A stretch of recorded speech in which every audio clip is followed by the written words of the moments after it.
Le problème à présent des égouts qui débordent, car dans certaines communes, cela arrive à chaque épisode de forte pluie. Solution proposée du côté de Mérignac en Gironde. Écoutez bien, raser l'une des maisons concernées pour y construire à la place un bassin de rétention. Des habitants, vous allez l'entendre, crient au scandale sanitaire. Reportage d'Erwan Brem et Christophe Brousseau. On a des débordements d'eau usée ici, à partir de ces égouts. Laurent et Michel ne vivent pas en zone inondable. Et pourtant, en cas d'orage intense, leur terrain est inondé par l'eau qui ruisselle avec les égouts qui débordent. Les eaux s'écoulent avec les excréments tout le long du chemin. Donc ici, on se retrouve avec 40 cm de boue. C'est invivable. Comme on le voit sur ces vidéos, l'eau sale s'infiltre partout. Et les raisons sont multiples. Tuyaux uniques pour les eaux de pluie et les eaux usées. Ruisseaux canalisés qui n'absorbent plus les précipitations. Chez Laurent, l'eau est montée à ce niveau. Voyez. Pour lui, pas de doute, l'artificialisation des sols a amplifié le phénomène ces dernières années.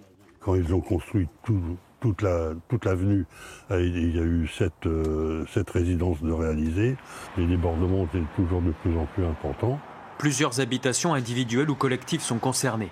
Et les riverains s'inquiètent.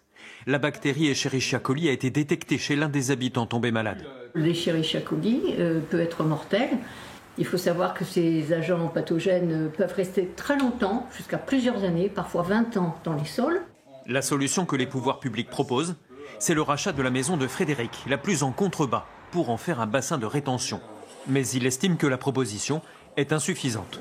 La métropole a une responsabilité. Elle doit assurer aux habitants une certaine sécurité. Donc ils doivent refaire le réseau et voir cas par cas indemniser les personnes sinistrées.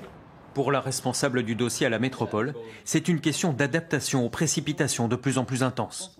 Et la solution du bassin de rétention serait la meilleure et la moins coûteuse. 5 millions d'euros contre 10 pour refaire les canalisations. C'est la plus efficace parce qu'en fait, l'eau va au point bas et ce bassin sera au point bas. Donc l'eau, quoi qu'il arrive, arrivera jusqu'à ce bassin. On peut investir 5 millions, c'est 5 millions qu'on peut investir ailleurs sur la métropole pour d'autres personnes qui ont besoin aussi de lutter contre les inondations. La suite du dossier pourrait bien se jouer devant les tribunaux. L'association des riverains menace de porter plainte pour manquement à la salubrité.